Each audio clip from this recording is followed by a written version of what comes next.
Hello and welcome to our Hustle and Know entrepreneurial experience. We are an entrepreneurial book club moving into the podcast world.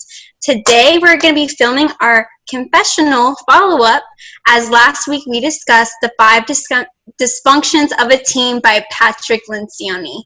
So without further ado, let's find out if we followed through with what we said we were going to do. Okay. So first things first. The book, The Five Dysfunctions of a Team, basically gives you 5 principles of what makes or breaks a team. And basically, if you cannot function well as a team, you cannot function very well in your company. So that's the moral of the book. Definitely check it out. It's a good book, short, good read. But let's find out if we followed through. So who wants to go first? Shawn, Joseph? I'll go first. Joseph, awesome. Sure thing. So there were 2 parts to what I said I would do. One was that I would lovingly give people constructive criticism. And I did that, so I was able to dish that out. But I never mentioned during my team meetings that I wanted people to do the same for me. So that was just something I never got around to saying. And part of it was that we weren't having meetings. And but yeah, I've always been good at that because Toastmasters teaches you a lot about that. Shawn can talk about that.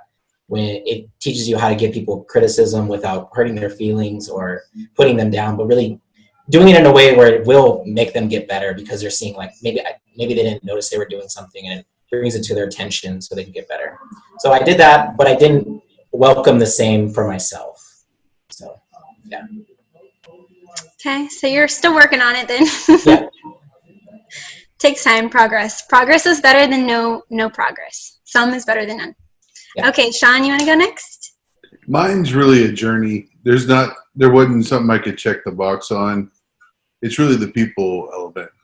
You know, they talk about the 5 levels and trust being the foundation. Without trust, you don't have anything. So I think the way you establish trust is through communication with people. When you ask a question, are you listening for the answer? When you ask for feedback or ask how someone's doing, are you doing it just as a gesture or are you doing it to be sincere? One of the things that this book has kind of taught me is that you can be a rock star, you can be great in your field, but if you don't get along with your team and if you can't collaborate with them and help them in their strengths and accent their weaknesses in the sense that, you know, you can complement them, I should say, then it doesn't matter how successful you are. The money is just going to be a number on a scoreboard.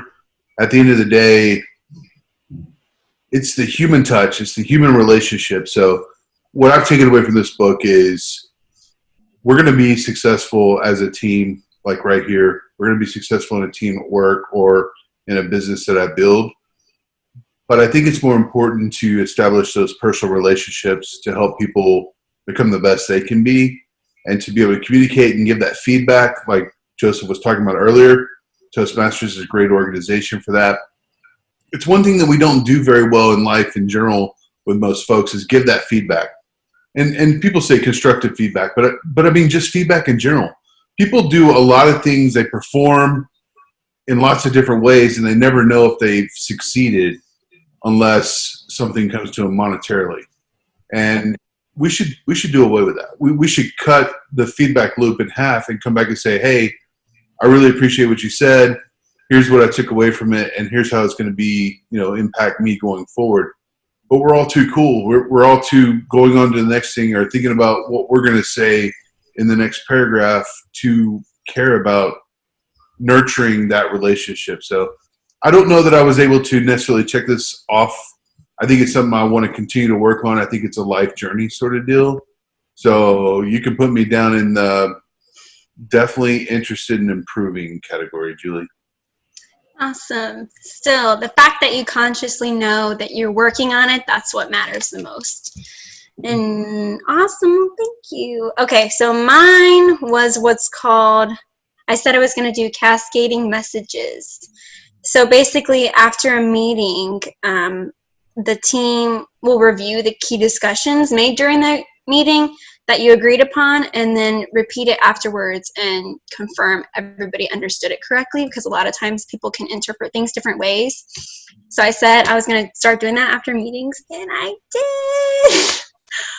We had this team meeting. Well, it wasn't really a team meeting. It was a little meeting because we're in the process of rebranding the company I'm working at right now. And so they wanted to make everybody new emails and get rid of some of the old logos and the old names and just put it under the main name.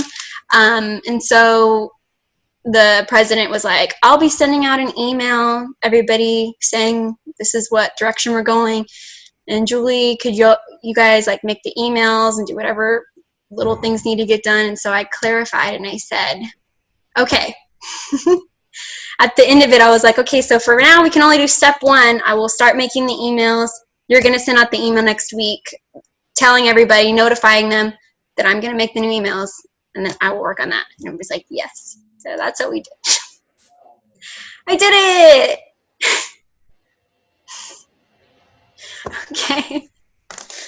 So that's it. We all learned a lot from this book. I definitely still recommend checking out the 5 Dysfunctions of a Team for those of you who haven't checked it out yet. And if not, you can also check out our last session. And thank you for joining us today, everybody. And don't forget, hustle beats talent when talent doesn't hustle. Bye.